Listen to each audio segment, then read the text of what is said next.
Right, let's get cracking with Street Talk then. And after a good run of episodes, did this week live up to it? Let's find out. We have got Emigration as our first storyline title. I thought that was great. I hadn't even planned that. It all just came to me half an hour or so ago. Emigration. She's gone. Poor Emma has left for Australia. Oh, I hope we get to see her again. I'm looking forward to seeing what you thought about that, because we've not really talked about today's episode, have we? What did you make of tonight's episode? Then we have got the sick Neelan story. She's not sick anymore. Oh, rip. I know, rip indeed. We will talk about the Happy Babby Baby, which was... I felt shortchanged in tonight's episode. I know. Am I the only one that thought Leanne said that Toyah was going to be saying goodbye to Elsie today? She did. And we didn't get to see it. Rip off. Well, better see it next week. Better been a delay or something. We have then got more of the thrill of the chess storyline, and I don't know, I was just as thrilled as I ever am by that one. We've got Fizz Out. Oh. Fizz Out, she's left number 9. It's lost a bit of fizz, hasn't it? That lovely blue and yellow cladded house. We'll find out what's going on there. We had a bit more of the summer burnout storyline, and surprise return for Nikki in tonight's episode. I didn't see that one coming. We last saw this storyline and called it No Tar, because she was not a TA. But now it's Tar very much, because they've employed her after all, because, what do you know, someone dropped out. Gemma, I'm going to leave it to you to take charge of the Emigration story. And I think if you're wondering about the Faye and Craig stuff, we've just bunged all this in there as well, because why not? There's some crossover somewhere. So Gemma, over to you. What's going on with them on Monday? On Monday, early morning, flower delivery from John at the Rovers. He's just missing her so much. Can they hang out this afternoon, but not at his mum's house, because her dog's got anxiety. It's a real thing. I remember, this must have been like 20 years ago, 25 years ago now, I had an American friend from the internet, and he told me that his neighbour's dog was on antidepressants. What? And this was like the most American thing I'd ever heard. But somehow it's creeping over here now. What's going on? What's the dog worried about? Well, he's going to Australia, isn't he? Oh, he's never going to see him again. Oh. That dog knows things. Oh, he's seen too much. Seen him get his passport out the drawer. Oh, gosh. Right, so he wants to go out. So Emma takes the flowers to her flat where Craig and Faye are. And Faye's like having, like, her heart's pounding. She is thinking it's something to do with the pregnancy. Craig and Faye are just kind of bowled over by the imminent parenthood, with Craig's very philosophical take, which is, it's mad, innit? Mm-hmm. Yeah. Emma hurries. Great parents. Emma hurries them out and tells John he can come over there, and they have a snog. And thank old God, sloppy one. Thank God, COVID restrictions have been lifted, so we can have these romantic scenes. John's sad that in a few days' time he may never see her again, and he shows her pictures of her local beach, and she's just like, "Oh my God, I know that beach. I know this place. It's only half an hour from where my mum is." No, don't start doing this. Don't start measuring distances like you're already living in a foreign country. Nobody in this country would go, "Oh yeah, it's my local beach. It's like half an hour away." What are you talking about? Half an hour away is like 5 different dialects and 3 counties away. Might see you once or twice a year, John. Yeah, exactly. I'm sorry, it's too far. Well, isn't that anyway, lovely? what are the chances of isn't that? It's about honestly? an hour away from where her mum lives. Yes. Well, it's basically on the doorstep there, isn't it? John suggests that Emma moves to Australia with him because he wants to spend the rest of his life with her. And she's very tempted, even though it makes no logical sense given the logistics, immigration, and other real-life actual things that you have to worry about when you... Visas, COVID. Passports, yeah. Jobs. She says later on, "I don't have a mortgage, so I can do what I like." I don't think that's how it works, but never mind. Think about that when you're moaning about renting, everybody. It could be worse. You could be stuck here forever, like us. John heads out later. He buzzes back up because he's left his phone, and this is when Faye and Craig are there. And Faye's like, "Oh, I want to see your mystery man," and John's there, and they're like. Everyone's like freaking out apart from John, who's like, "Oh, I recognise you, Craig." And Craig's like, "No, you definitely don't know who I am." So John recognises Craig from that time that Craig was fannying about underneath Ted's sink trying to get Faye's fake nail out, wasn't he? And John comes in and he's like, yeah, I definitely recognise you. And Craig's just like, no, you don't. No, you don't. Gormless Craig. And then everyone's like... Oh, yeah, this is when they desperately try and come up with an excuse for how John might know Craig, wasn't it? And it's apparently because he was the worst ever contestant on the Great British Sing Song. Creative, Emma, I like it. And then rather than just saying, anyway, let's change the subject, Craig, he gives it his all, doesn't he? To prove that he really is the world's worst singer. And he is. He doesn't. He sings a terrible Shirley Bassey song. John's loving it. Faye can't quite believe what's happening. You know, if Craig had got out a little violin case, John would have been throwing his coppers in there. This is probably when Faye's baby disappeared out of existence from embarrassment. Yeah, it was. I was never here. Just, if anyone asked, I wasn't here. Disappear myself to a parallel dimension. See you later, parents. Yeah. Anyone else having a one night stand around here tonight? Because who's Steve been with recently? I'd rather have Steve. He's less embarrassing. Okay, when John goes, you know, what else can you say after that? Faye lays into Emma, says, "How could you be so stupid?" Everybody's panicking. They think that it's all over. Faye's now thinking she's going to be pregnant in prison, which I can't believe isn't a Channel 5 programme. Emma's defending herself, saying that she and John are perfect together. He's definitely the one. And Faye says he can't be the one. He's Ted's grandson. And she and Craig are like having a go at her. So you need to break it off. If you stay with him, he's bound to figure everything out, or you're going to blab. And Emma says maybe they're not wrong. Yeah. Emma says maybe that's not such a bad thing. And they're like, okay, that's even worse now you said that. That's a stupid idea. Cut all ties with him. It's next time that they share a packet of ginger biscuits, Emma's just going to absent-mindedly say, oh, this reminds me of the time when your granddad died. I mean...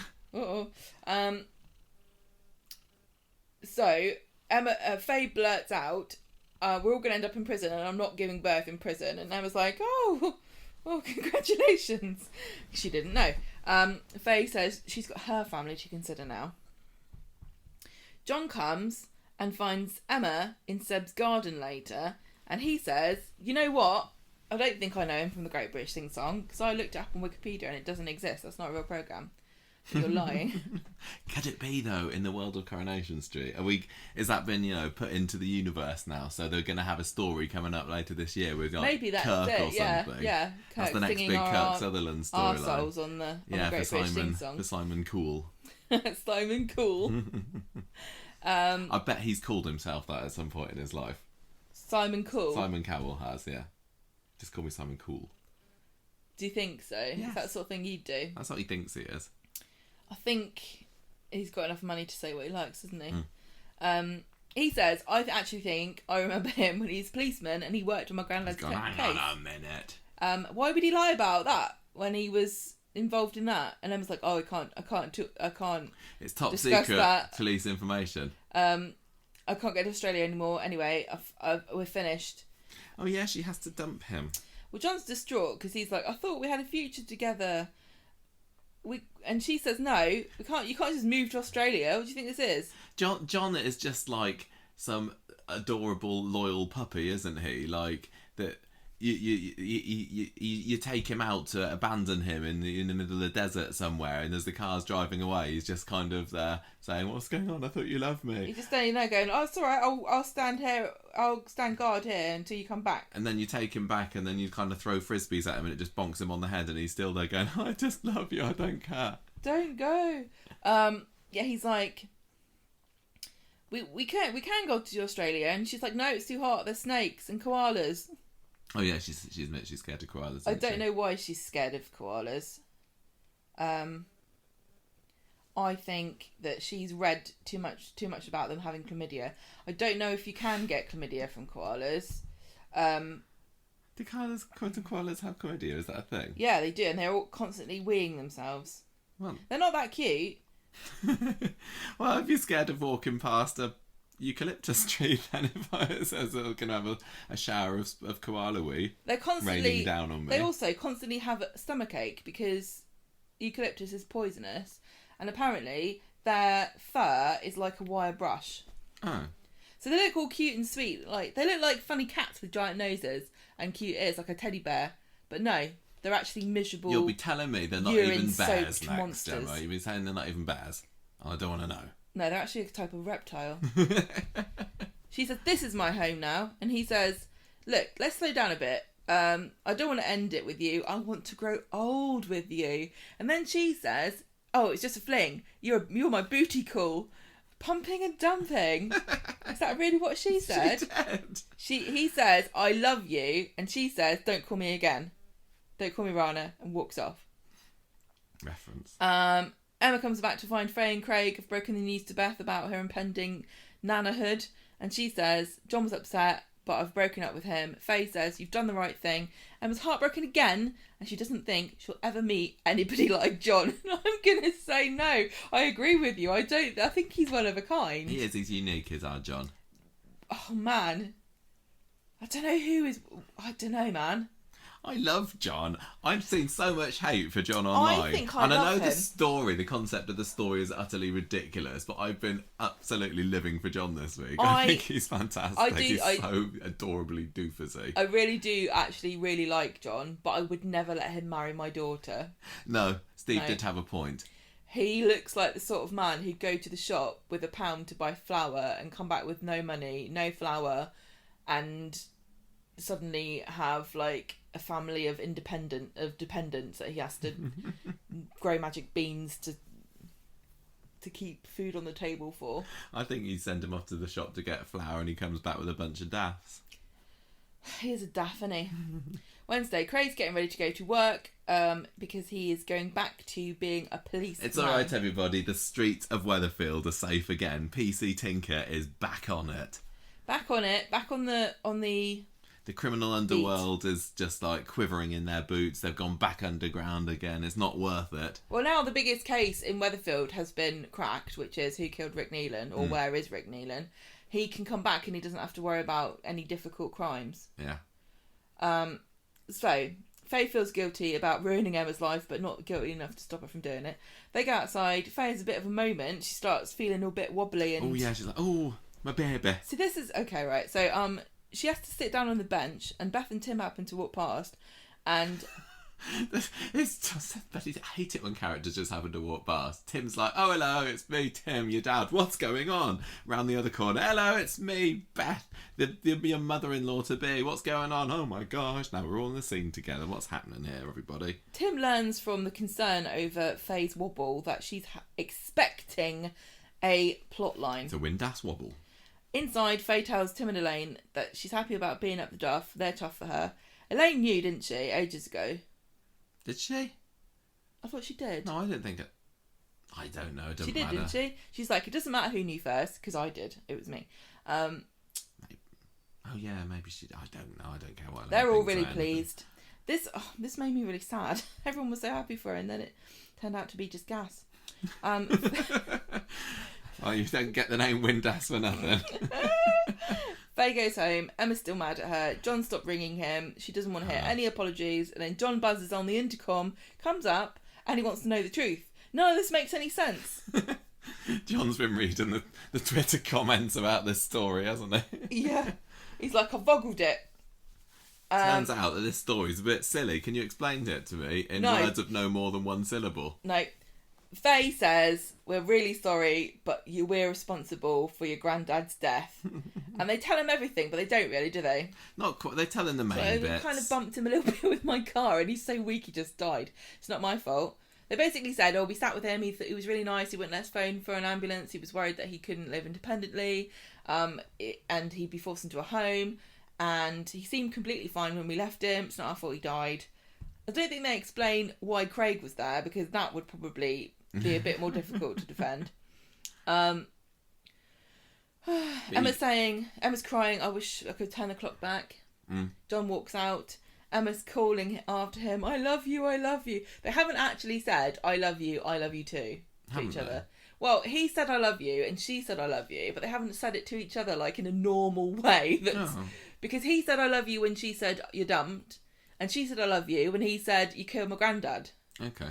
I think it's a bit like the Sandra Bullock Speed situation where they only fell in love because of adverse situations. Faye's having a real moment, a real pregnancy moment of pain. Emma's whittering on outside the loo. Faye goes into the toilet and she's making some very worrying noises. She's whittering her on about John while Faye's in the John. Yeah. Faye's in there like going, who hasn't been there though? Oh, gosh. And then she comes out and she says, I think I'm losing the baby. And that shuts Emma up. She's having a bit of a bleed, isn't she? Craig comes round, takes her to the hospital. They wait there. Craig tells Faye he can't believe they came clean to John. They're all going to be in trouble if he goes to the cops. Craig, you're a cop. Just take the report and then throw it in the bin. Yeah. Put it on right. Remember to put it on top of the bin. Hide it under Leanne's pillow. Nobody will ever find it. It's a black hole there. John comes around to see Emma again, and she says, we had to do it. We were protecting Faye. And he's like, we've all got 2 granddads, haven't we? So it's one down. If you kill both of them, then maybe I might be having second thoughts about this. But go on, I'll have you back. He wasn't even my favourite granddad. So he says, I was just happy he had a nice few hours with him. He does not seem like he was close to his granddad, does he? No. Gets over it quite quickly. It seems to me like Emma and John's granddad had a stronger relationship than John and his granddad. So he doesn't blame them, and he thinks that it's destiny for them to be together, which is like the weirdest premise for a rom-com I've ever heard. But it works. I love it. It's like, we're going to get Faye and Emma into a situation where they inadvertently cause the death of this guy. How are they going to get out of this?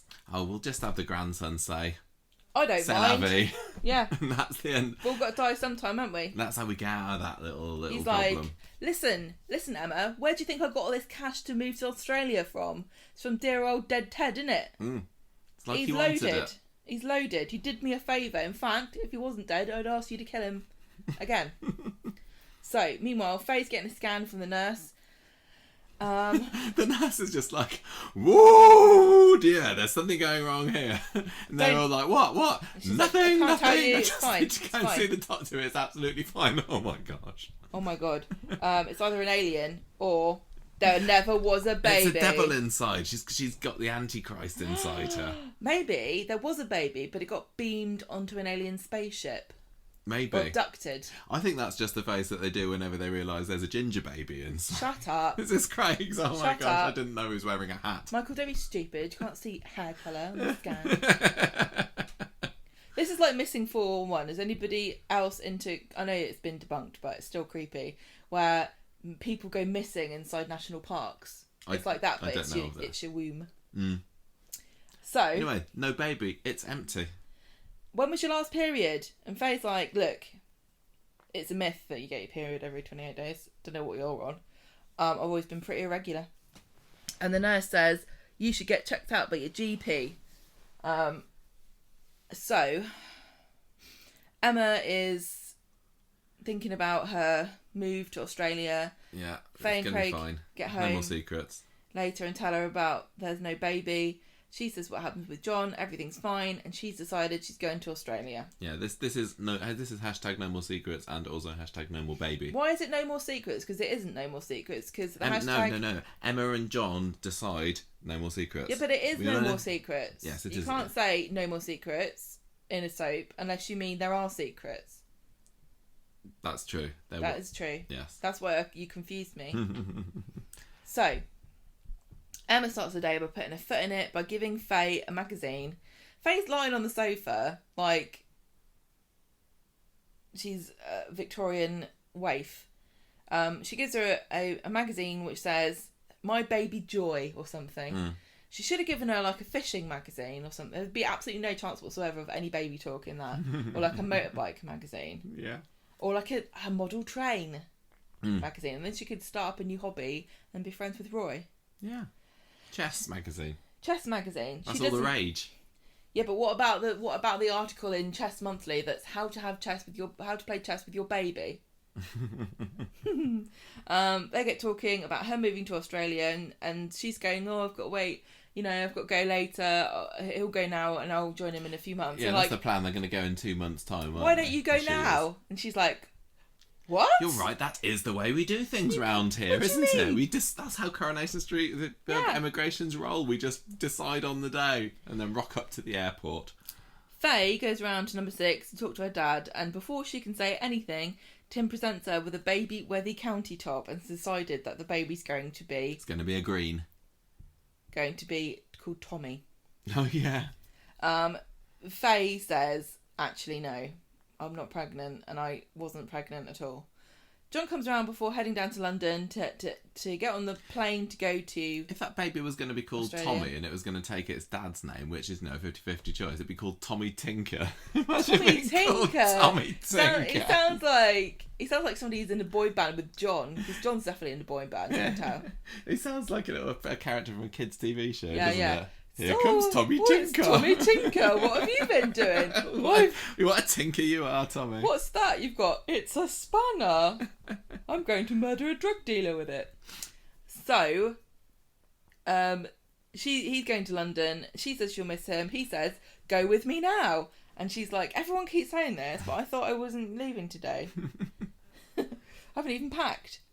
Faye tells Tim what's been going on. She says the hospital doesn't seem to think there's anything that much wrong with her. Is this when she says something about antihistamines, or is that later? I don't remember. But she brings that up at one point and says that could cause a false pregnancy test. And Tim says something like, oh, well, you know all the plumbing works because you already had a baby. She's like, I suppose that's right. She doesn't. At some point, she's Tim not worried. says, "Oh, let's just don't worry about your non-existent baby. Let's just say that that's a dry run for an actual one." But it's like, well, she has actually had a baby. Can't Miley be the dry run for her real keep a baby with Craig? I don't know. I did feel sorry for Faye this week. I'm making a lot of insensitive jokes, but poor girl. And I hope there is nothing wrong with her, because it can, Well, you had a look, didn't you? Pregnancy test can be nothing, well, or it could be many things. Let's get to the end of the synopsis, and you can tell us about some of the dramatic future possibilities that could befall Faye in the future. Emma interrupts Tracy and Amy's flower identification session in the pub to tell them she wants everybody to come to speed dial later. That was a kind of nice little throwaway scene, wasn't it? Amy and Tracy there in the booth in the Rovers, and Tracy's showing her a picture of a sunflower, and like even going, I could get this, and I don't have any florists in the family. I know what some. There's not many flowers that I know, but I know that one. Yeah. What was the other one she showed? It was a purpley juicy one. Yeah, they're nice. I like. You like fuchsias, don't you? Yes. You like they're ballerina plants. I thought that was quite fun. I remember being in my nan's garden, and I used to pop the... they grow in a little pod, don't they? And they burst open. I used to pop the little pods all the time. What other really easily identifiable flowers could Amy not recognise? Daisies? Roses. Daffodils. Yeah, there's quite a few. Tulips. Yeah. So she doesn't know any flowers. And so Tracy wants to send her off to the flower market with Mary at 3:30 in the morning.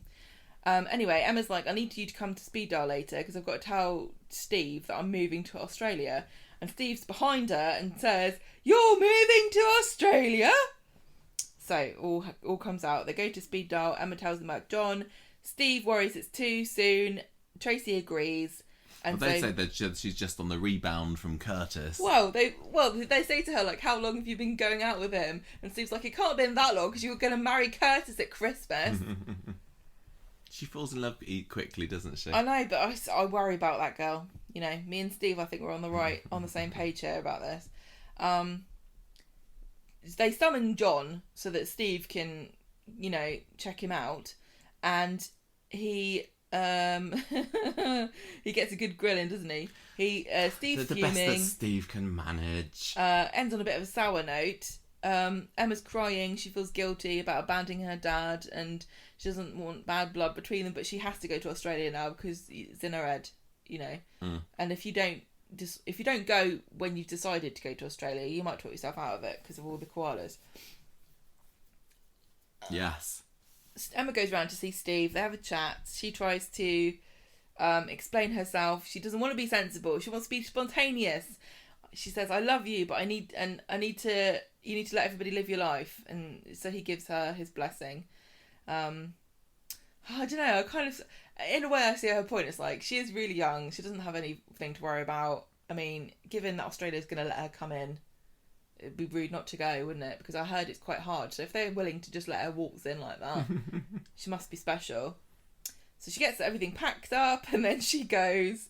Craig and Emma are rattling around the empty flat later, and they decide they're either going to have a baby or go bowling.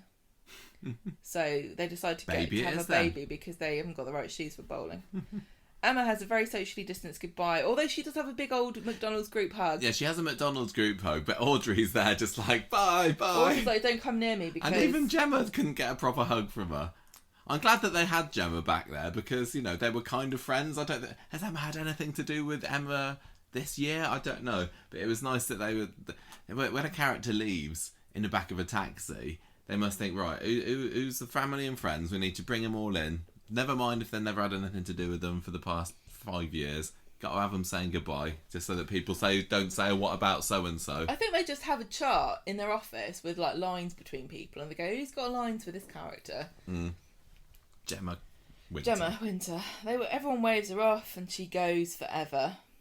Or is it? In the taxi to Australia. It's no returns. No, it's a one-way ticket to Oz. Yep. So, what did you think, Gemma? Emma's goodbye. Did she get a decent send-off? Was a taxi goodbye good enough for Emma? Is it a bit silly that she's gone to Australia, or does it just kind of fit in with her spontaneous, kind of kooky, crazy character? I was really disappointed, to be honest. I don't mind that she went to Australia. I'm kind of used to characters just deciding that I'm just going to spontaneously disappear to another city or country or hemisphere.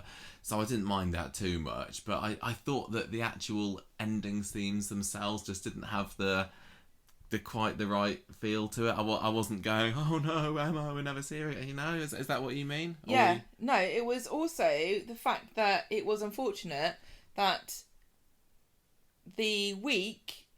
I mean, Friday's episode really for me was about Emma, Laura, and Kelly, and I didn't care about Emma, and it's really unfortunate because Emma's was one of my favourite characters, and I'm very sad that she's gone, but I do feel as though Curtis's storyline took the shine off her a little bit. You know, I found it kind of silly. It wasn't. And I wouldn't say it was just Curtis's storyline. That certainly did take some of the shine off of her. But she's had such a hard time with stories. They've really put Ali Mardell through the ringer this past couple of years. It's a real shame. And so on Friday, it should have really been Emma should have been the only character leaving on Friday, because she has been she's been a favourite character. She's been there like 5 years now. 4 years. She's a McDonald, It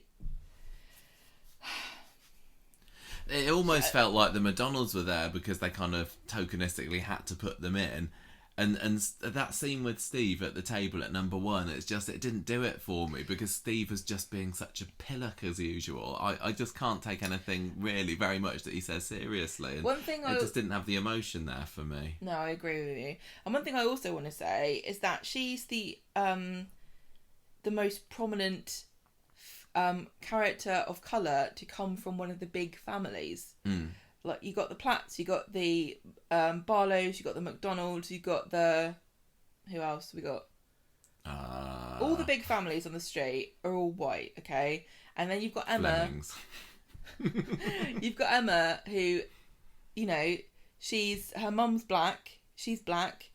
She had the potential of kind of creating a branch of a major family on Coronation Street and establishing that. I think that could have been a really interesting way to pursue making the cast a bit more diverse. I'm just gonna have to have Michael spreading his seed about. Have to go and impregnate Sarah Louise. Okay, come on, let's get some Platts in the family.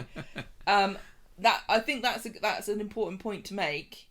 Yeah, definitely. It's a big thing that she's leaving. She was a really well-loved, massive character. Everybody loved Emma, especially in the early years. Ali Mardell seems like a real sweetie. When we saw her at the awards show, she was lovely. But it didn't have the... As far as emotional impact went, no. It was...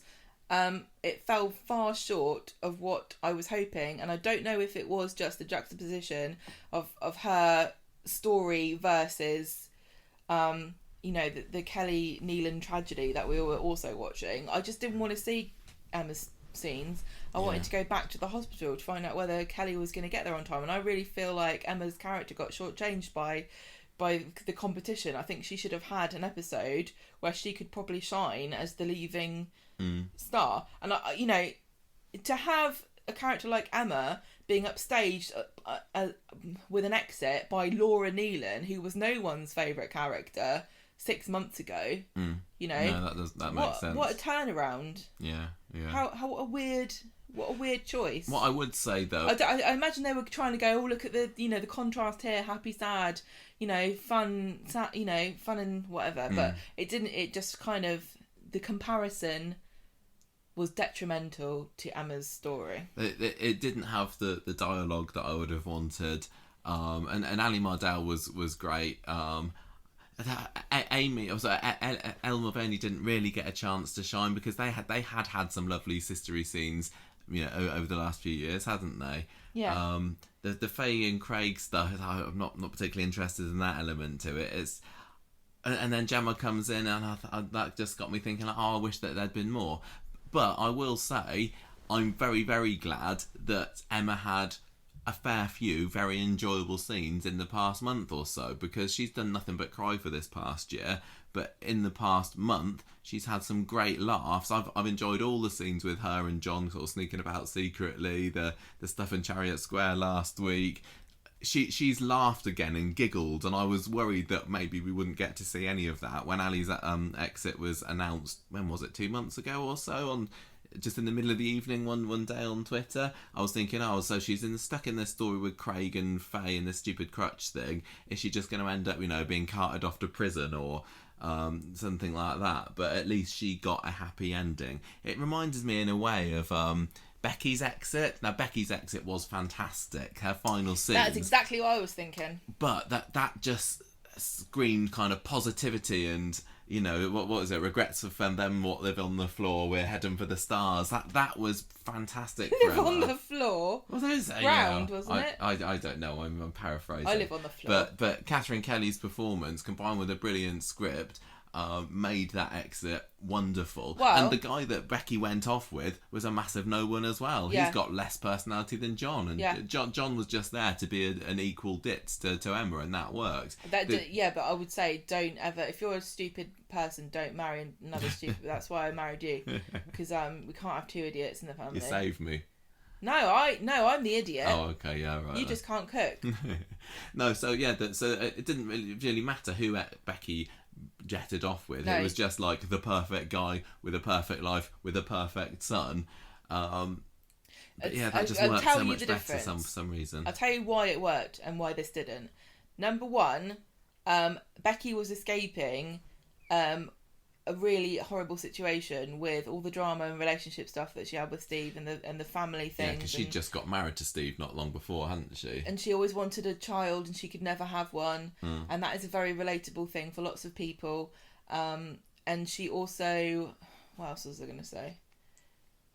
It was a big contrast between what she was going towards and what she was leaving behind. Okay? Now, Emma, the story that she had with John's granddad was just kind of really silly, and it felt overblown, and it felt like it was completely manufactured by the characters.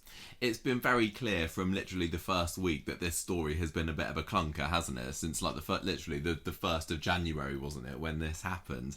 And now I'm thinking, is the whole reason behind this massive story just as a vehicle for Emma's exit? The reason the Becky's worked so well is because she was escaping something horrible and she was getting something she always wanted, right? Escaping the dire relationship, childlessness, to a ready-made family in a new country, and she's always wanted a family and she's always wanted a son.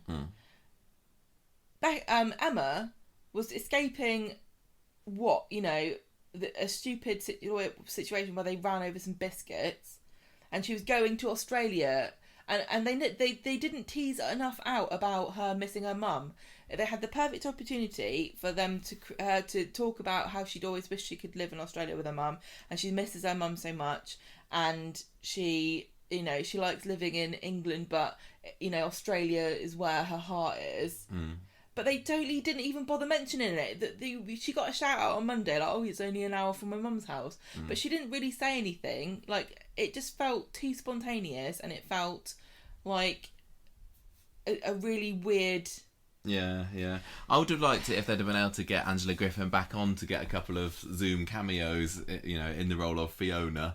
I just really think that they could have bigged up the fact that her mum's in Australia more. It just felt like, oh, that's a handy coincidence, rather than... it was massively handily coincidental, wasn't it? That she happens to meet somebody that's kind of like the male version of herself, who happens to be going to live somewhere across the world where her mum is just down the road from it. I wouldn't really mind so much about that, but I just felt like I said, the obvious parallels are with Becky, and it didn't hold up because of those very specific reasons. And I don't know why Ali Mardell wanted to leave, but if it is to do with having crappy stories, then didn't it just exactly personify that to have her go in such a stupid way? Yeah, well, we haven't done a character profile of Emma yet, but no doubt one of those is going to be coming in the very near future, so I guess we'll be able to explore the whole timeline of Emma's 4 years on the street when we get to that. So moving on from there, any other thoughts about this Faye pregnancy? Do you remember some of the things that Faye could possibly have in store for her with her, I think I'm pregnant, but actually I'm not, and I got a false pregnancy positive? Before we go any further, obviously, I need to say this is not medical stuff, and if anybody's had something like this happen to them, don't want you to panic. Don't worry, you're not a soap character. Don't think that this is going to happen to you. It's probably fine, but you need to go to talk to your doctor about it. It could be gestational trophoblastic disease, Isn't which it includes molar pregnancy, and so your pregnancy test will test your HTC levels, and they can rise when, I think she says something about having antihistamines. That can do something with it, but you can also have some kind of pituitary gland disorder, hormone levels, cancer of all different sorts can cause it, ovarian cysts, or a kidney disease, or a urinary tract infection. God, which one of those are going to be the great story of the future? The fact that Faye was in pain and she had a bathroom issue and a wobble makes me think that there is something going on here. But equally, if I was, sometimes I get a stomachache, right, and it's no big deal. But if I thought I was pregnant, it would probably impact me a bit more, and I feel it was a bit more serious. So, maybe Faye just did need a fart, but because she was pregnant, she thought, oh God, something terrible is happening. But I think the fact that she was saying today to Tim, doctors don't seem to be concerned about, or the hospital doesn't seem concerned, they just said to see my GP. The fact that she doesn't seem worried about it makes it maybe seem even more likely that there is something for her character to worry about. Well, also, go on. And the fact that her and Craig have now decided that they definitely do want to have a baby right now. Exactly. So something's going to happen that she's not going to be able to have a baby. It's like, well, we've got one medical story on the go with Laura Nealon. It's alright, she's dead now. Dead now. Get the next one in. Yeah, it is. It was all flipping hospital this week. There was. Yeah, there's Faye in the hospital, Laura in the hospital, Abby and Toyah in the hospital. There's the Weatherfield General Hospital has got a Coronation Street room that has to be filled with a character. It's like when you get funding from the council and you have to spend it within the tax year, otherwise you don't get as much budget. If there's not somebody in that bed, gets taken away, and then people get left to die in a gutter. It's like if you got a vacuum and then there's a little leak and the air just gets sucked into it. There's a whenever it is. Yeah, nature abhors a vacuum. Yes. So I'm not fussed that she's not pregnant. I felt a bit bad for her. I felt sad. My overriding feelings were relief that she's not pregnant, and that's really bad. But it's just like, I don't need to see anybody getting pregnant. I certainly don't. Well, I don't need Faye getting pregnant. Well, I thought it was charming and sweet how excited they got, and then, how confusing it was for her. They didn't dwell on it, and I don't know whether they needed to any more than they did because so many other things were happening. But you know, how confusing for you to think you're pregnant and then you weren't. Yeah. Like it's not the same as having a miscarriage, but you know, you still have the right to feel sad because the outcome's the baby the same. was in your brain. Yeah, really sad. I've seen some people saying, well, hadn't she just taken 2 tests, or shouldn't she have taken 2 tests, or don't you take a test and then go to a doctor to confirm it or something? Well, yeah, but it depends on what that if the test is faulty, that's one thing, but if her hormone levels are out of whack for a medical reason, she could have got 2 false positives. She could take as many as you like and they'd all come out the same. Maybe she was only pregnant. She only thought she was pregnant like from last week, was it? So maybe she just didn't get a chance to go. Dr. Gaddis is too busy doing those heart MOT things that Tim managed to get. You know, one thing that's worth pointing out is that it's far less likely that your test comes out positive and it's false. It's more common to get a false negative. Yeah, that's like with the COVID test, isn't it? If you got those 2 red lines on your COVID test, then you probably got it, PCR or not.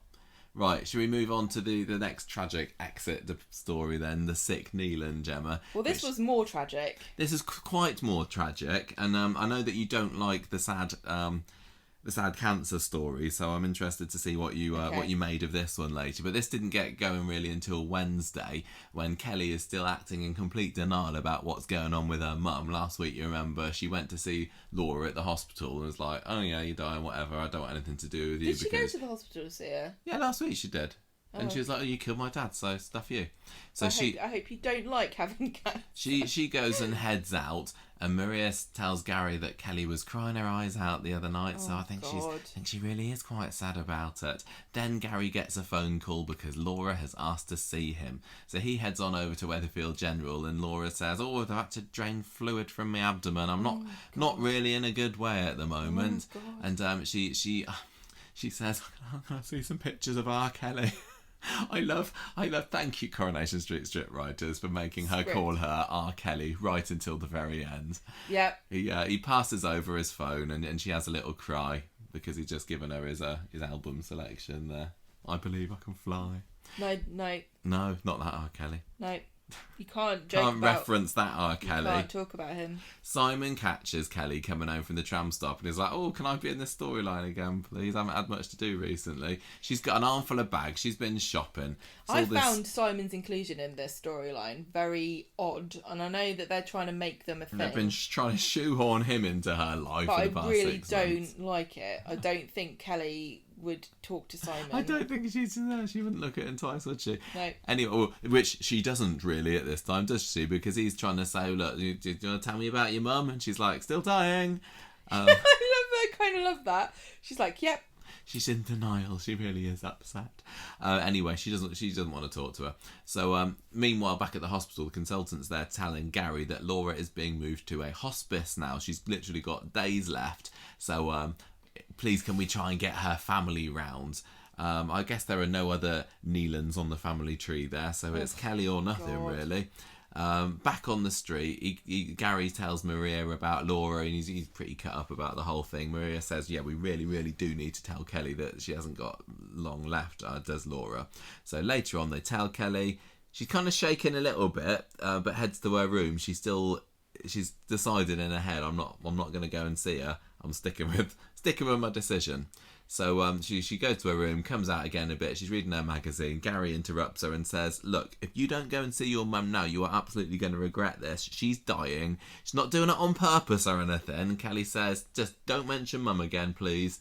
I'm reading my magazine. Bug off." She's reading Chit Chat magazine because, sadly, Hire has ceased publication ever since the guy in charge of the company went on the lam with his murderous son. Oh, yeah. Brent, yeah. I do really. I haven't seen Hire. Brent. I haven't seen Hire magazine in the show since that happened, and I really do wonder whether they have the attention to detail is that they're going, "Yeah, we can't have Hire in it anymore," because I'd like to think that. But I don't believe it for 1 minute, but it would be great to think that's the case. Do you think when you get? I was just thinking when you get put on the front cover of Hire magazine. Oh yeah, that happens often. Yeah, but do they go, "You're hired"? And that's their little pun that they make. Maybe it is. I don't think Stefan's a sort of fun pun guy, though. Is he not? No, doesn't seem to be. So Friday, Gary's got this big bag of stuff for Laura. He's bringing around her memorabilia and bits and bobs that she wants, including a picture of our Kelly. But Kelly's not interested in it. She just says, I've got a very coincidentally timed awards due that I need to go to tonight. Remember that? I've been nominated for Young Stylist of the Year after cutting Stu's hair twice, and I think I might be in with a chance. So, I can't wait to see what the opposition was like. I know. I want to. How did they even judge it? Did they? Is there like a live hair cutting on stage that we just didn't get to see, or do they just judge them by how plunging your neckline is? Because if it's that, then no wonder Kelly picked up the prize tonight. If you made a really big effort with your outfit, she looked so sparkly, didn't she, on Kelly tonight? And if they say maybe they did it like they do with, Great British Sing Song. Where the contestants come out and they say, "Hi, I'm Kelly Nealon. My mum's on a deathbed, and I really totally love got her." The sob story, and they're like, she? I think we should let her through to the next round. Well, I mean, it was being broadcast on TV, wasn't it? They it probably had the sad music being played. I don't know why Laura's crying in bed. She could have just turned the telly on. And she could have absolutely done that, couldn't she? She did. Oh, that's our Kelly on the telly. Kelly on the telly. Okay, so they're all glamming themselves up, does Kelly. She's got like this sparkly green number, hasn't she? She looks great. Maria's there as well, looking quite nice as well. They go to a Rovers for a pre-award show glass of orange juice. They don't even drink it. No, they don't. Jenny gets to glug it back, doesn't she? Yeah, Jenny's like, well, waste not, want not. Exactly. Put a bit of wine in it, make it a sangria. Is that right? Yeah, you could do that, or you could make a screwdriver, which is vodka, or you can make an orange blossom. Or a gin blossom, which is gin. Oh, thanks very much for your cocktail advice. Yeah. So Gary comes in and says, right, it looks like Laura has got hours left, not days. I've looked at the cast list for next week. She ain't not on it. Also, we're only on till 9. yeah.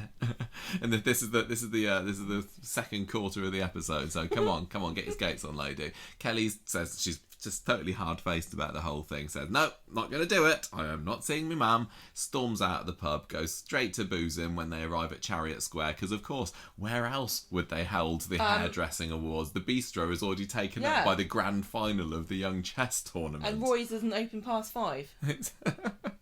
So, yeah, they're all there. Laura is... Maria's trying to get Laura to open up about... No, Maria is trying to get Kelly to talk to her about Laura, and Kelly's like, no, not now, not ever. Shut up about me mum. Well, she's also drinking wine from the table. She is. She's totally boozing herself up, isn't she? So she I'm lost where I am. Well, now. she's boozing. Yeah, she's boozing. Gary goes to the hospital. That's right. Thank you very much. A nurse says, just to let you know, she's on her last legs. You better be saying your goodbyes now. So Laura's there saying, Kelly, where is she? I need to see her. So sad. Oh. Kel Allen, fantastic. She was so good. This past, month or so has been an absolute revelation for that character, and it kind of makes me want to go back and see some of her earlier episodes, because I didn't appreciate the character of Laura until the last month or so. But she's been fabulous. Doesn't it go to show you when you give these actors something, they can really surprise you. She's so talented. She's really good. When they first hired her all those years ago, because she's been in it for a while, she's been in it 2 or 3 years, hasn't she? Like, did they think, we're gonna kill you off? So how good are you at crying? Clearly not. Or did they just say your contract's up and she started crying, and they were like, you know what? We could use this. We were just gonna have you bog off to Ibiza, but. Maybe you're right. I think you're onto something. Anyway, Gary's also squeezing out the old tears. Then he's like, she won't come. Oh yeah, that was really shocking. I've really tried. And obviously the motivation behind Gary crying is that he knows the reason that Kelly won't go to see her is that she's lied about killing Rick. And it is his fault, and he's just watching this, and the guilt that's probably eating him up to know that he's the architect of this absolute tragedy unfolding in front of his very eyes. Like, how could you live with yourself? I just don't know how you could live with yourself. I know. So anyway, back at the award show, Kelly's won. She's picked up the award, and in a nice attention to detail, or maybe it was just exactly the same prop, the little star-shaped award is exactly the same one that Audrey had a few years ago. I would hope that Audrey didn't win the trainee apprentice award. If only our TV was working properly and we could have paused it and saw whether it said Audrey Roberts on the award, but sadly didn't get a chance. Well, I just really like the way that hairdressers get the most accolades of any other profession on Coronation Street. Like, nobody there's no other awards for anybody else's profession. No, there's no Landlord of the Year award, or there's no like best doctor, bricklayer, or best funeral director, best knicker stitcher of the year. No, get a golden pair of pants. Yeah, give the other professions a job. Come on. Anyway, so she's won, and then there's this other guy, this creepy mustachioed kind of camp, but also he's perving over Kelly. Was he? He looked like salon owner. He looked like a Camp Gary to me. He did. He said that when we were watching. He's trying to poach her within minutes to come and work at his salon anyway. So Maria's not having it. No, she is not. Well, I think that doesn't at the end she said, "Oh, maybe you can spread your wings one day." I don't know. But anyway, Gary shows up at the awards and says, "Come and see Mum. Your mum is dying. Come back to the hospital, please." And she's like, "Sorry, I can't. I'm going to be on telly. Got to do this interview. But Laura's going to die any minute. What should she do?" She goes and does the live TV interview. What? Sorry, I had to do a little burp. I was trying to not do it. Burping all the way through that. Sorry, it wasn't all the way through. There was just a little one at the end. She's on TV. She's totally sozzled, and she's like, "I'm going to be an orphan soon. I can't wait." I love that line. That was like the best line. That was a good line of the week. So you're going to be judging this week's episodes out of how many ecstatic orphans out of 5. Do you remember that one? Well, she knows. Listen, she knows she's a fictional character, and there's nothing that makes a fictional character, especially as a child, more interesting than the parents dying. Yeah. That's how Harry Potter started. Exactly. That's how, I don't know, Annie started. That's how BFG. Yep. So many great stories start with your parents dying. Lemony Snicket. Yep. Yeah, it's true. Meanwhile, I hope Abby's not being really, really loud, listeners, because she's been gradually edging towards the microphone throughout the whole of this recording. She's got to go and sit on my jumper at the end of the bed now. She was just trying to pull the wire out with her paws from the laptop. So she's just going to get hair all over my black jumper at the end of the bed. It's fine. Anyway, she's on TV. Who is Abby? Kelly is on the telly. And so later on, Simon finds her all maudlin in Victoria Gardens. She says, but she tells him about Laura killing Rick, so somebody else knows now. Or does it? Is it not a secret? I don't know. He didn't seem to know this information, did he, beforehand? But maybe she should have done. He should have done. I don't know. I don't think it's widespread knowledge. Anyway, so she says, not only is she dying, she's being charged with murder. Meanwhile, Gary's going absolutely spare. He's getting a bit fed up with this by this point in the episode. He's going to get Kelly to see his mum, whatever happens. I mean, he's quite good at, I imagine, locking people in car boots and driving them around. He learnt that as a tactic when he was doing his loan sharkery, didn't he? Yep. But he doesn't need to go this far, unfortunately, because I would have quite enjoyed seeing this. He just ends up taking her there, but they're too late. Oh no, there was a scene where Maria's there with Laura. Maria's the last person that Laura sees. I know. And it was sad because Maria's there at the end of the bed, and Laura's like saying, "Oh, Kelly, is that you?" She's there clutching the photograph. Maria says, "No, sorry, it's me, Maria." I think if I was on my deathbed Maria was, it could have been many other Coronation Street characters that I wouldn't mind sharing my final moments with. But Maria, come on. Who would you most like to see on your deathbed? What, which Coronation Street character? Yeah. Who would be the nicest to you? Maybe just Billy, somebody to... Yeah, Billy would help you. Like, Billy, I don't know what's going to happen now, but could you do a prayer? He might make me feel a bit better, yeah. Be like, oh, you're going to see Jesus, and you'd be like, are you really sure, Billy? Are you really? Yep, definitely, 100%. Yeah, he'd be quite nice. Rita? Oh no, Rita would be singing. Rita She'd be singing me Rita to would sleep. tell you some kind of fable or like parable or some, you know, be like, at least you bloody blah blah blah. And you're like, I don't want to hear it, Rita. Maybe. What about Jenny? Jenny might make a funny joke. Yeah. Abby wouldn't know what to say. Tim would say something stupid. So would Kirk. Beth would say something mean to you about your hair being crap. Maybe Rosie Webster. And they'll die happy. I don't even want to know why that is. Okay. Consideration. I don't know. Let's. We don't know, but we're gonna say categorically that Maria's not even in the top 50. She's not really not.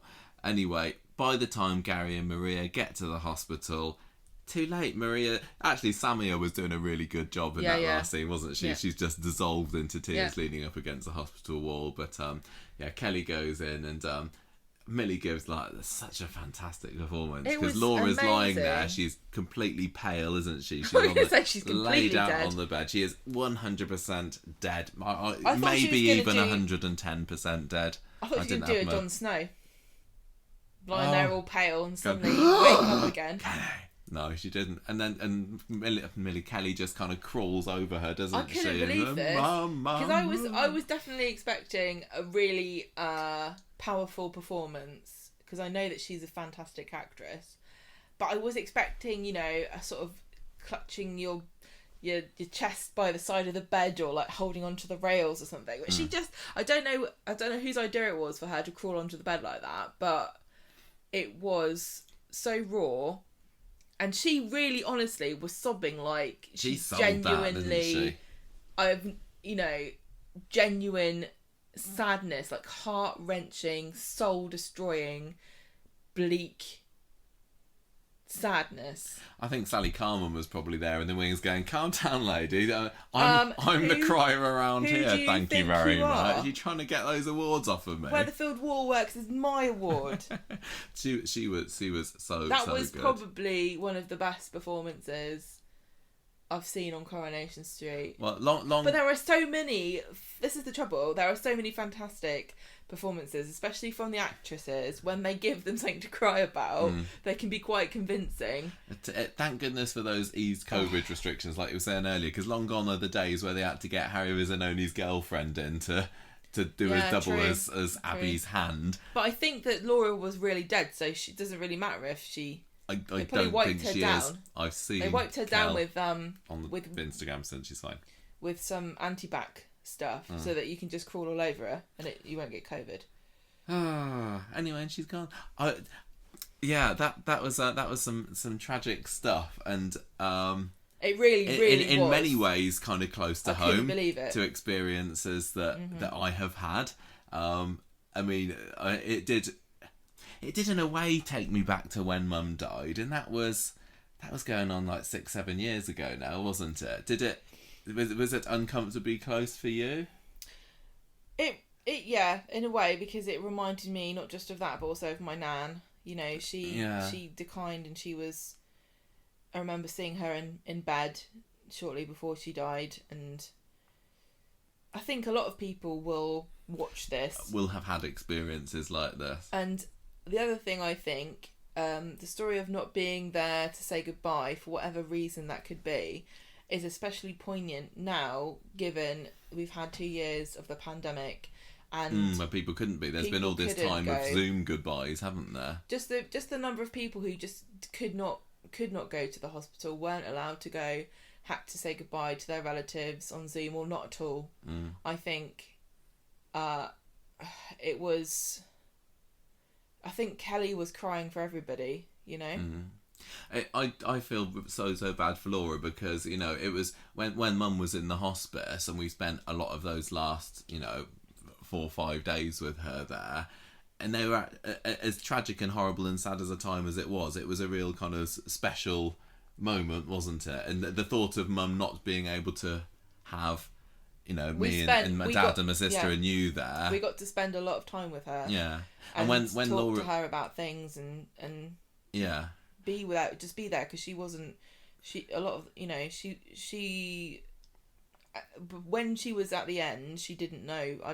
She couldn't talk or anything. No. But she knew that we were there. She did, and I'm trying to. I've kind of lost track a little bit of the days of when Mum was declining, but it was maybe the last day or two. Yeah, she didn't know what was going on particularly, but you know, a few days before that, we were chatting away and having jokes and laughs and everything, and you know, I was watching this scene thinking, oh, how realistic is this? Because you know, Wednesday's episode, Laura was fairly, what's the word, corpus menti or whatever. She was fine. She was kind of fine. She looked sick, but she was very kind of normal there. Yet on Friday she was dying, and I was thinking that's a bit quick. But then it is different for everybody. It's different for everybody. I don't know what I don't know what the difference is between the cancers. Like your mum had a different sort of cancer and everything. Yeah. But, you know, when you're sick and you're dying of cancer, I don't think that you're really able to say a lot. So I think that Laura was a bit more lucid than you would have probably. She was very, been. very lucid. For story purposes, Michael. Because the last day that Mum was alive, she was just completely out of it, and she was just breathing, and that was it, wasn't it? She couldn't have asked for anything. But then also we had a couple of days before Mum died where randomly she started talking in French every now and then. And only you could understand what she was saying, and you had to talk to her in French, and everyone else was just going, so what is weird. happening? For whatever reason, my mum decided to decide. She just talked in French for periods of time, and then she went back to English again. She didn't know why she was doing it. No, but she found it. She thought it was funny that she was doing it, and that's what I was saying. Yeah. Even though it was a horrible time, it was a family time. Well, there are memories that you have. That are sad, and I feel so bad for Laura that her final days were just with Gary and Maria.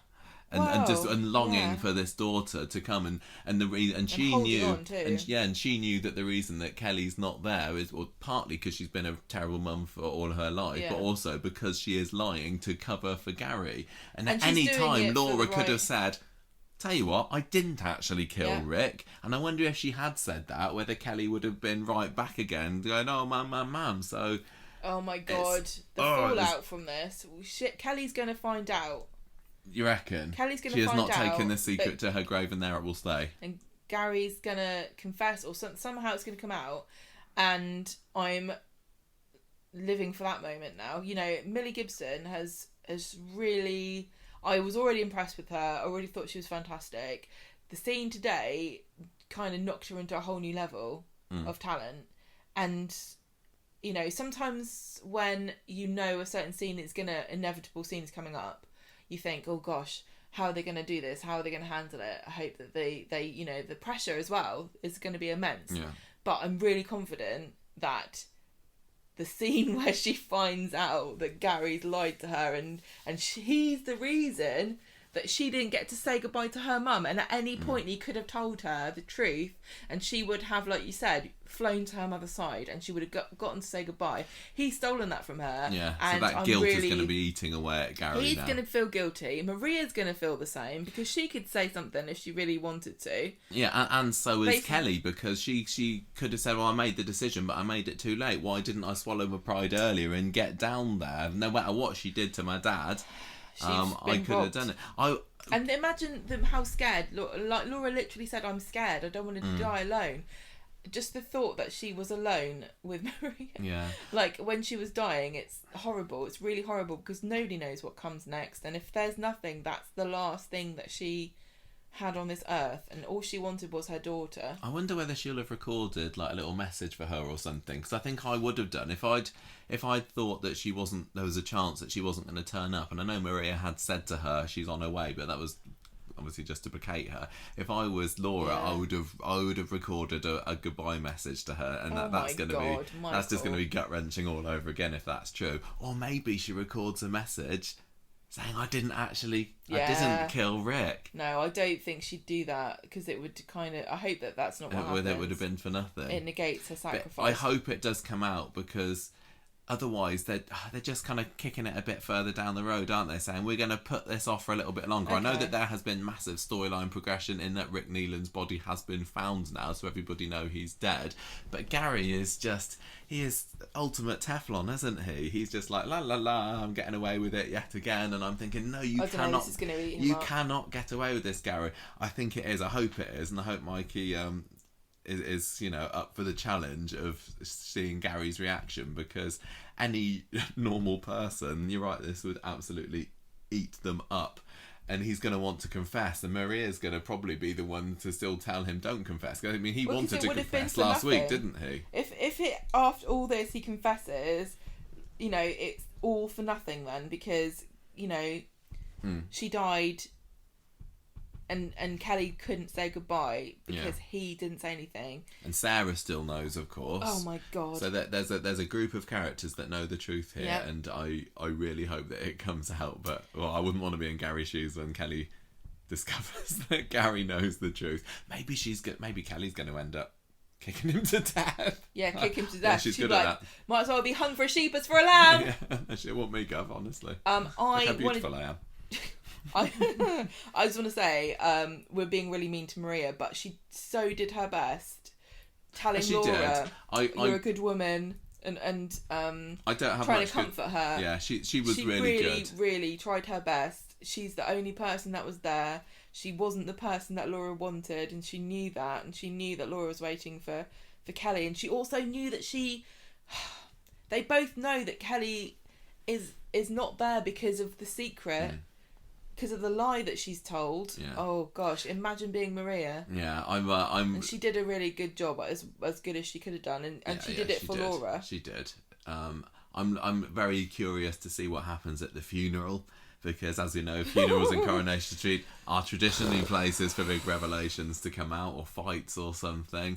Kelly's going to go along to the funeral now, isn't she? She feels so bad she's going to have to. And Gary's going to be there. We've seen guilty people at funerals before, like Richard at Maxine's funeral and stuff. And he's going to be, the camera's going to be on him, and he's going to be gnawing away at his knuckles, just thinking, shall I say something? Or maybe he's going to be called to do a speech or something like that, because Kelly can't do it herself. I don't know, but that should be quite intense stuff, so I'm very much looking forward to that.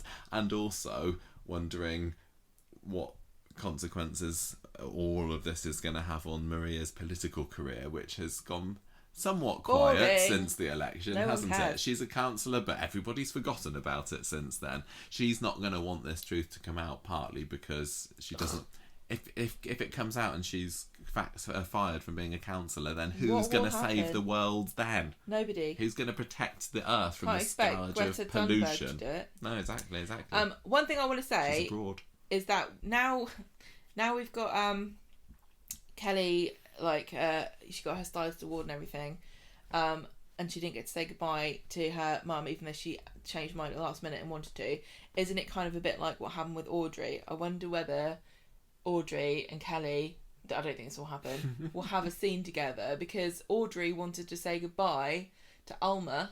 Oh yes. And they can bond over that. And she didn't go in until it was too late. She was outside the house and she wouldn't go in. Yeah. Because they had a falling out. That's very true. And she waited too long to go, just like Kelly did. Yeah. I still think when I compare the two scenes, I think I prefer the Audrey and Alma scene, just because of the characters that are there. Okay, but I just thought that Kelly's, Millie Gibson's performance was so honest and raw and tragic, and it felt almost obscene to watch, because it was like a private moment that we were spying on. Do you know what I mean? Yeah, no, that's a good way of putting it. Like, you can imagine that happening. You can imagine a girl doing that, and her heart-wrenching sobs were just horrific. Were you expecting her to get there too late, or did you think that they'd have?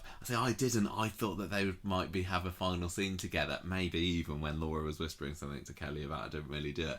I was actually didn't really do it. Didn't really. I was actually quite surprised when they got there and Laura had gone. But I think it was probably the right decision at the end of the day. I guess so. I mean, it's sad, and it was horrible to watch. Let's move on to another tragedy. The breakup of Battersby, Gemma. Happy Babby Baby. Over to you. Okay, on Monday, Leanne is over at Toyah's. Sisters are doing it for themselves. Toyah's trying to get her head around what's happened. Why did Imran sleep with Abby? Were there others? And she's also talking about the fact that she's been told that she can't that now they can't adopt Elsie, her and Imran, and Leanne says, why don't you try to adopt her by yourself? We cut to Imran, who's now living at the lawyer's office. He gets a phone call from Adam about him coming back to work. Then he sees a message from Toyah saying she's coming round to see him, so he quickly clears up all the mess. Don't know what. The lawyer's office always is a massive dump, but Imran's taken it to a new level. Now he's using it to doss down in. Yeah, it's a bachelor pad. Imran tells Toyah that she and Elsie mean everything to him, and she holds him in absolute contempt this whole week. Yup. Too late for that. It's over. Just wanted to let you know that I'm gonna adopt her by myself, so I don't need you anymore. She is hard-faced, that Toyah, isn't she? Welcome to feminism. Lou comes round, who is the social worker. Yeah. She comes to Toyah's flat, and Toyah's like, sorry about how I blew up the meeting in a really unprofessional and unmaternal way. But God, the drama, eh? It was really exciting. Got loads of likes on YouTube. Yeah, Imran's moving out, and I've told Elsie, I've been very careful about what I say to her about him and everything. So, but she knows that something's not going on. She says. And she says, I reckon I can offer her, Elsie, a stable home. And Lou's like... She's not a horse. Sorry, I'll let you carry on after that. Lou says, I don't really think that's going to work, actually. It could do in other circumstances, but Lou kind of says that you're in the middle of a massive upheaval here. I don't think you are stable enough. And I don't know how much of this is actually her reacting to what Toyah did at the meeting, but I really think that Toyah did herself no favours by just literally blowing it up. Like, if she had approached it in a slightly different way, she might have looked more emotionally stable, and Lou might have gone, I can see, I think you're handling it in a really good way. But she didn't at all. She just started pointing fingers and shrieking. Brilliant. So Toyah goes to look at Alfie in the hospital. She has a sneaky look at the hospital, doesn't she? Yeah. And she gets interrupted by Dons Abby. her plastic blue bib. Abby says, Toyah, I didn't want to hurt you. And Toyah's like, ah! Oh, yeah, this was a great scene. Yeah, this was really Abby powerful. versus Toyah. This was great. This was fantastic. I love this. Both of them amazing actors, as we know, and the emotional trauma of this, and kind of Abby's like, it wasn't even worth it. Toyah's fuming. She's saying, I can't even adopt Elsie now because of you. She's going back in the care system. Abby says, I thought this was my last chance to be a mum. And Toyah says, I never had one. This is what I've been waiting for ever since Abby and Imran had that one night stand all those months ago. I was thinking, the most dramatic thing here will be the baby, and then this kind of conflict between Abby and Toyah and Imran, where Toyah's only ever wanted a baby, and now she has to watch this drug addict, horrible, useless woman, she thinks now. She was on her side a few weeks ago. Raise this baby and also take the chance of her being able to do that away from her at the same time. Double whammy. Abby says, I feel terrible about ruining our friendship. And Toyah says, a friendship based on lies. I should have left you to rot. Guys, this Georgia Taylor who's sitting next to me on the bed here. Where did she come from? I really want to say thank you to my acting coach and to Georgia Taylor for the inspiration. I mean, I don't want you to feel bad about how much better I am at reading these lines than you are, but you'll get there one day. I am starting to wonder now. This is the right time of year for the nominees. There are so many amazing things happening on this show, and so many amazing performances, and it's like, it feels unfair for everybody. I think that Millie's definitely going to be up for a shot for the best actress, best dramatic performance, or one of those. But I think that if they play their cards right, they could have Georgia up for some awards this year. How would you pick? I'd pick Georgia because she's our friend. Abby says, don't care about the rest of you. There's still room for Millie to be our friend if she wants to. Yes, she's... If you want us to nominate you for an award, we're very influential. Yeah. Abby says... I have to confess that quite a few award ceremonies we don't actually get round to voting in, do we? I thought you always did. I'm really mad about me voting. I wish I had not voted for Will Smith to win that Oscar. If I'd known what he was going to do, I would not have voted for him. Yeah, I forgot you remember the Academy, aren't you? I did not even watch the film he was in. I just gave it to him for his performance in After Earth. If Georgia Taylor gets nominated for an award, I absolutely promise I might even vote twice. I'm going to get a new phone just to vote. I might set up a new extra email one. account. Yeah. But no, honestly, I think that she could be up there this year.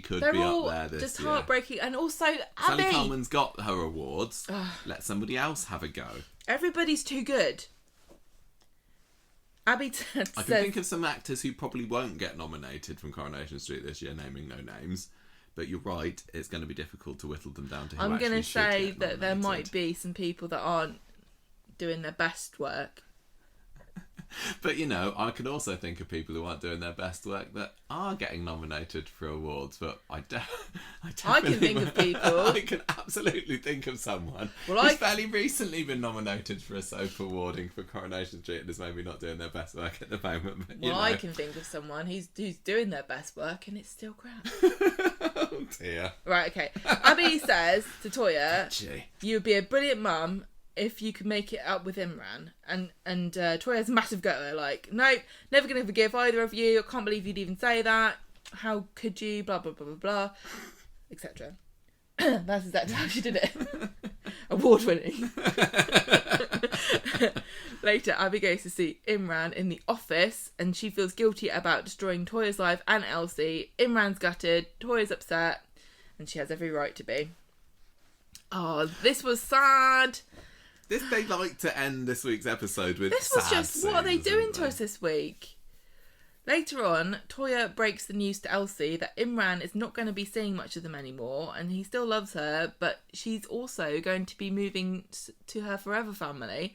And Toyah tells Elsie that they'll love her just as much as she does, and she'll miss her. Bloody gut-wrenchingly, heart-achingly she cute, was wasn't so it? sweet. And Elsie's like, I don't even know what you're talking about. La la la. She's like, can I take my castle? Yeah, I'll take my castle with me. I don't care about anything else. No, when she called her forever family, it's kind of sweet. But I was also thinking of that's what they call it when you adopt something from the animal shelter, isn't it? I did think she's not a cat. I know, but is that what they call it as well? Forever family. It was really, really, really well played. It was a sad scene. Oh, it makes me so... I didn't even think about them doing that scene, to be honest, because it's always a bit of a risk when you have a child performer. Yeah, I mean, she didn't have much. She just kind of... It worked. She reacted well. a little bit. But yeah, it's usually... The camera was mostly on Toyah. I'm really surprised they went for that scene, but it was really worth it. Well, it was good. This scene that we were robbed of from tonight's episode of Toyah saying goodbye to Elsie, which surely will maybe just happen on Monday now because they can't not do that. That's going to be another ooh, sorry. That's going to be another heart wrencher, isn't it? It's residual emotion. Just snotted out onto your tissue now. Mm-hmm. Yes. Wednesday. Sad times. Toyah's with Leanne. Lou calls around in the flat. I don't know what she says because you haven't written it down. Nothing important. In the cafe later, Imran wants to sit with Toyah and she's like, you can't sit with us. It's Wednesday and you're not wearing pink. No, through gritted teeth, she tells him she can't adopt Elsie anymore and you better come round later to say goodbye to her for her sake, not for you. And also, you've been reported to the Solicitors Regulation Authority. How about that? Gulp. And she also says... come out at 3 and be gone by 3:15. But clearly, in the scene following, he was round at like 20 to 4. And he's still not gone yet. If I was Toyah, I'd be fuming. Well, those lawyers like to stay longer than they need to, aren't they? Just to They're get trying all to the get cash. the billable hours. He comes around later, tells Elsie it's been an honour knowing her. And he leaves with tears in his eyes. Another sad scene. And then he goes off and sees Alfie. Because he's cheating on Elsie with Alfie. And Abby says... I'm only letting you see him because you're going through tough times. Yeah, because she'd banned him from seeing him before, hadn't she? He basically says, I need my son. Toyah's never going to forgive me. I've taken away the life she should have lived. And this makes me even more determined to fight for Elsie. Elsie, not Elsie. I've written Elsie in the notes here. Again, also... either or. As long as you can have one of them. I'll fight for whatever. I'll have a fight. Give Who me wants a to kid. fight? Again, also, Charlie D'Amelio as Imran. Oh, it's like, oh, you I really want to hate you, Imran, but I can't. Really, he's so hard to watch him. Be so sad. He's doing great. He knows he's made a massive mistake. I know that we are seeing him being sneaky some of the time, but I feel so bad for him that just like little moment of madness when he was at a quite low point last autumn has led to this. Charlie's doing a great job. Charlie's doing a wonderful job. I can't see a sad ending. I can't see a bad ending for Imran. If he you can't see a bad ending. No. I mean, I don't think I can. I can only see bad endings for Imran. I don't want him to be villainised. I want him to have some kind of redemption for this because he is a good man at heart. What can he do now? He's lost his job. He's lost his girlfriend. He's lost his house. He's lost his daughter. The only thing he's got left now is Alfie. Could he maybe help Toyah in getting Elsie? Maybe would she accept his help? That'd be interesting. If he could say, I am a lawyer and I can use my magic lawyer wand to magic you some kind of papers. Work. The only way it would work is if they got back together again. But if I was Lou, I'd say you're really unstable. This is not. I don't believe you. Yeah, but even if it is genuine, I cannot let you adopt Elsie when you're buggering around and breaking up and getting back together again. Do you think that Imran is going to end up getting Alfie? Because I don't think that Alfie's going to end up being, just fostered or adopted away to some rando family. I would hope that they're not going to kill off Alfie. Rando family. Not after Ollie. So either Imran or Abby's going to get him. Or Toyah is. That's not out of the question still, is it? I mean, in real life, I don't see how that would happen, but in Soapland, maybe. It is really interesting. What could, at the moment, Abby and Imran are a sort of semi-united front, aren't they? Yeah. They're both trying to get Abby to get custody of this kid, but she's already failed at the first hurdle. Now he's on the certificate as the dad.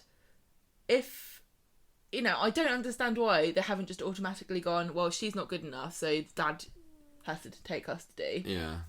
But because there's going to be another court thing, isn't at some there? point, though, are Abby and Imran going to end up at loggerheads or... What, fighting over him? Yeah, or are the courts going to force them to pick?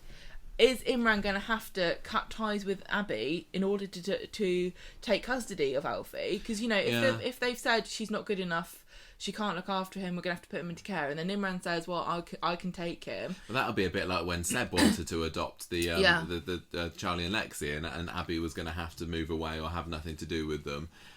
So, yeah, maybe. Ugh.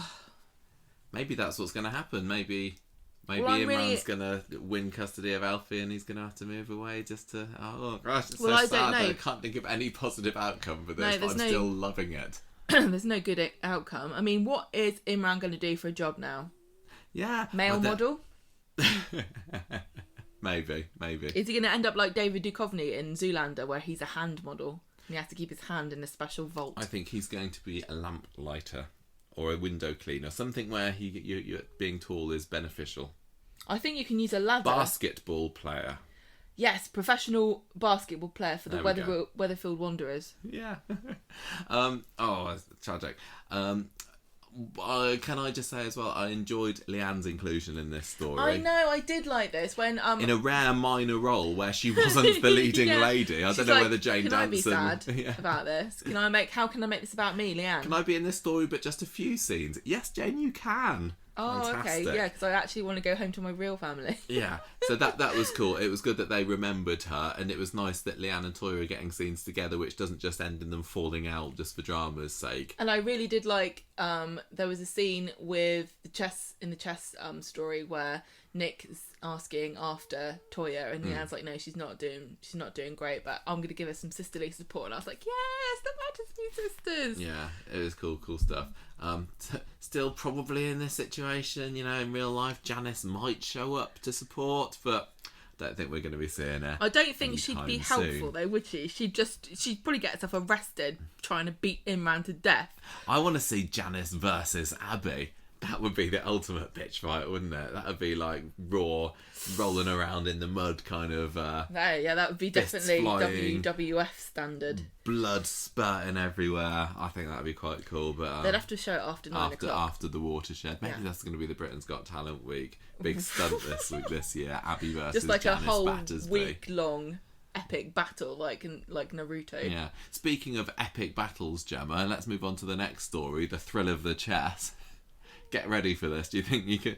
You're taking your heart medication. Can I just say, is this the climax of the chess storyline? Do we have to watch any more chess, or is this as chessy as it's going to get? I don't know. I This feel was a really real bad gamble. for the person who thought up the idea of putting a chess competition, or it was just the game of chess. Okay, can I front just and centre in imagine 2022's Coronation Street storyline schedule? the conversation that happened in the writers' room? They were like going, we could do a chess storyline, and somebody going, do you really think our viewers are going to understand chess? And them going, yeah, they're bright, they're intelligent people. Queen's Gambit came out. If they can follow that, they can follow chess on Coronation Street. And then cut to me going, I don't know what's going on. It's not about following it. It's not like with poker It when they bothers show me. the cards that the characters have, and They're we go, they're showing you the moves and going, oh, he's put this one here. Look at that. How about It that? doesn't matter because they show them moving the pieces around the board a bit. One of them says checkmate, and you go, oh, that means one of them's won. I don't think we're needing to follow it. It's just not very exciting. It's not very interesting. But anyway, this was on for all 3 episodes this week. We started off with Nick getting Sam ready for his holiday club, but he's not so keen about going to space camp, wasn't it? Yeah, he wants to be with his friend Roy. Maybe he's seen that Channel 4 show where they pretend they're going to space, and he's like not going to be tricked that way. Oh yeah, that was great. Space Cadets. I love that, Space Cadets. Has anyone else seen Space Cadets? Who's it? Johnny Vaughan was the presenter of that. Yeah. That was just the most irresponsible that we've ever gotten. If you haven't seen Space Cadets or heard about it, the premise was it was a reality TV show where they tricked a load of people into thinking that they were going to go to space, and they put them in.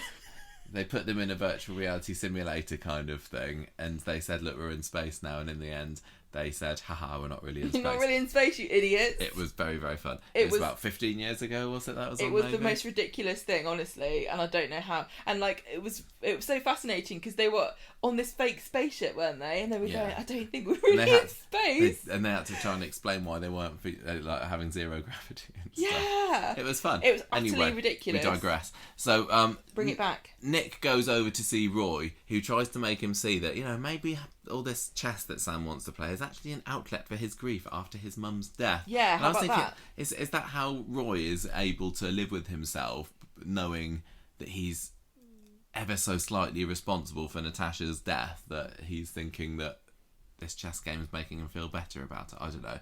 But anyway, he says maybe chess is the solution, not the problem. And Nick does a thinking face. So I think he agrees with Roy with that one, maybe. Think. Yeah, he goes, puts his forefinger, his index finger and his thumb on his chin and goes, hey, maybe onto something there, Mr. Cropper. Hang on a minute. And Roy tells Nick there's a children's tournament going on at the local Catholic church this week, and it's not, because it turns out that the church has got a leaky roof or is something. The church actually just the bistro? And all this time, people have been going there. We've been making fun of them for being greedy pigs, but they've actually just been worshipping. Maybe. And also having a sausage. I was waiting to see some kind of reaction from Nick there. Catholic church there. No, thank you. I was waiting to see a reaction from Nick there because he's got an experience with the local Catholic church, hasn't he? Because he was a choir boy at that local Catholic church. And he do football. Yes, exactly. I'm surprised that they said you can't be in the chess tournament unless you also join the choir. Yeah, because we need some new blood. Anyway, he's gonna go and do that. So I'm lost where I'm on my notes now. Well, it's not they really go that. home. They go home. Nick tells Sam that he was wrong to stop him playing his chess, and tells him about this tournament, and maybe I could take you tomorrow. And Sam says, like the sound of that. Yeah, tournament, wonderful. The only thing I want to change is I don't want you taking me. Actually, Dad, can Roy take me? And Nick says fine, but then he does a sad face. Oh, he's had all the faces. He did a thinking face, sad face. Yeah. But I miss classic angry Nick. When are we going to see his angry face again? I want to see him do a Hulk smash. He should have done that after the girl beat Sam in the He tournament should have just, today. like, pounded her to death with his fist. I just wanted to see him slam the fist on the table and have the pieces flying everywhere. That's the Nick we know and love. This is the thing I keep saying. I don't understand this chess game. Why doesn't somebody just fling the pieces everywhere? That would be exciting. Wednesday's episode, it turns out the church hall is out of action. What do you know? So Nick's offered up the bistro for the tournament, and this is the kind of bit of suspension of disbelief we have to live with for the rest of the week, isn't it? That the bistro literally seems to be closed for the remainder of the week, just so that they can have about 3 chess games, is it? Yeah, and Debbie's like, this is fine. No, apparently Debbie's not happy with it, but we don't get to see her anger here. Well, no, because it's justifiable, isn't it? Because these children aren't buying, elaborate meals, are they? And also, even Sam doesn't want to eat. He didn't want his brioche, does he, today? Brioche and mango juice. No. What a horrible combination. Nick tells Roy he's a bit worried about what's going to happen if Sam loses, and Roy says, well, don't forget, the moral of the storyline is it's fine to lose sometimes. You've got to learn to live with that. And so Sam, Roy says to Sam, look, maybe you should let Nick, your dad, take you. And Sam says, okay. So they go over to the bistro, play a bit of chess. Sam made it to the semi-final against some spotty teen who was played by Jude Riordan's brother, wasn't he? Why are you being rude about him then? A handsome teen played by Jude Riordan's brother. Sam wins, and the opponent storms out, and it's the final tomorrow. Why wait till tomorrow? Do it now. Well, they might as well have done, because that girl was there, wasn't she? It seems like a bit of a waste. How much time if do you I was need to Nick, recover? I would say I'd rather open my restaurant on Friday, actually. Can you just get it out the way? Yeah. How much time do you need to recover from playing chess? Is it like super hard on your brain?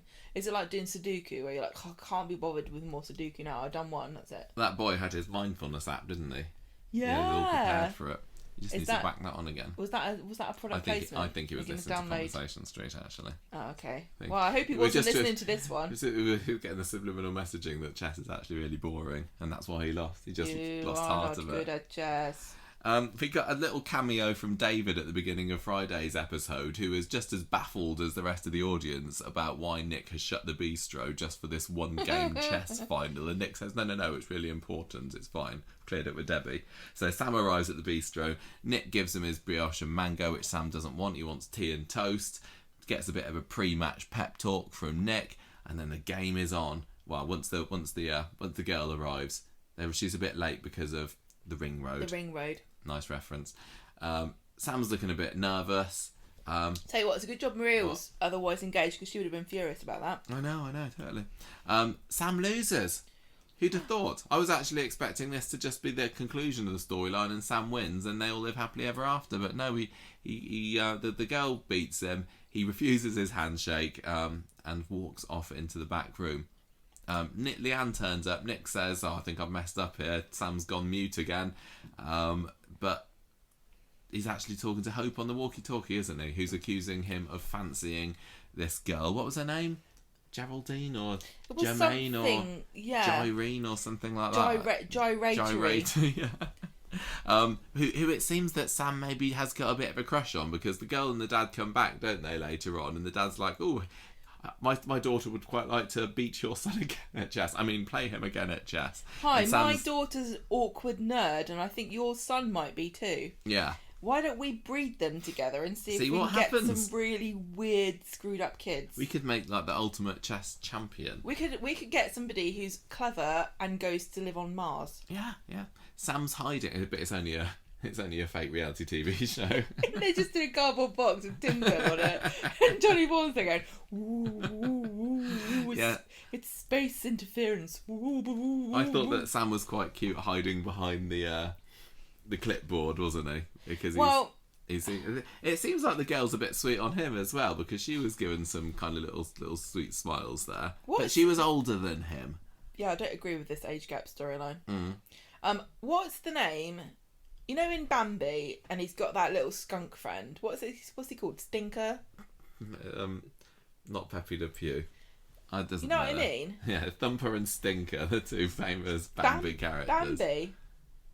You know what I mean, though? Yes. When he sees Stinker, whatever this rodent is called. I was making a cartoon of the skunk, that's what I'd call it. But doesn't it, like, go, oh, Heidi ho, and it's got like... Blink, blink, You're blink. thinking of Mr. Hanky the Christmas No, too. I'm not. I just can't do an impression of a cute thing without sounding like a South Park character. You know, and oh, Flower. It's called Flower. Oh, yes. I'm called Flower. And she's like, oh, cute. This is exactly kind of how I imagine. Exactly, Sam. kind of. Shut up. Sam's acting. Sam's looking at her like she's a cartoon skunk. Sam is feeling things that he's never felt before. Don't look that up on the internet, Sam. No. He's growing up, isn't he? So that was kind of cute. Did you enjoy the chess storyline this week, No. Gemma? No? No. Anything, I think they should have done... anything to add to this story? They should... Go on, sorry. Why'd you ask me a question and then talk over me? They should have done curling. See, you nearly didn't get to hear that amazing observation because you were talking. But they've cleared the bistro for that. I would have loved to have seen them doing a curling tournament, and I could have understood what was going on, or darts or something. Do you think that Sam let this girl win? What, for feminism? No, because he fancies her. He definitely gave a look, and then he moved the chess piece Did somewhere that he probably, I don't think he would have meant. He would have done otherwise. I Because he was think- writing all his moves in his book and everything, wasn't he? I think it's sexist to let a woman win because you fancy her, but if I I'm think the it was woman, very gentlemanly I of think him. you should do it. That's what I do whenever I play Mario Party. You never against let me you. win. You never let me win. Yeah, I win at Mario Party because it's down to luck. No, I think that he has learned a lesson there. What's the lesson did he learn? What do you mean? That Let a losing's woman not lit- so bad if a girl falls he in love with stormed you. Off. I Yeah, don't but he's get just mad at himself. what the things we do for love, and then you push. She pushes the boy out of his mated tower. him, and maybe he was expecting her to kind of lean over the board and give him a big peck on the cheek, but she Women- didn't, so he stormed off. Don't let women win because we don't respect losers. No, That's what I say. I thought that it was very sad that in this massive chess tournament, literally there was nobody there to watch. This is it was so Nick, dumb. the girl's dad, Yeah, can I just and point that this was out? it. Right, this I don't know what kind of chess tournament this was, or how important it was. They had a poster, Gemma, They had posters, on glossy paper. so it was pretty you know, big. there's money behind it. Yeah. Right. Nobody even bothered to turn up apart from one parent. It wasn't even this girl didn't even have a mum. It's just her dad turned up. One person per competitor. Nobody else cared. Yet Roy didn't turn up to support No. Sam.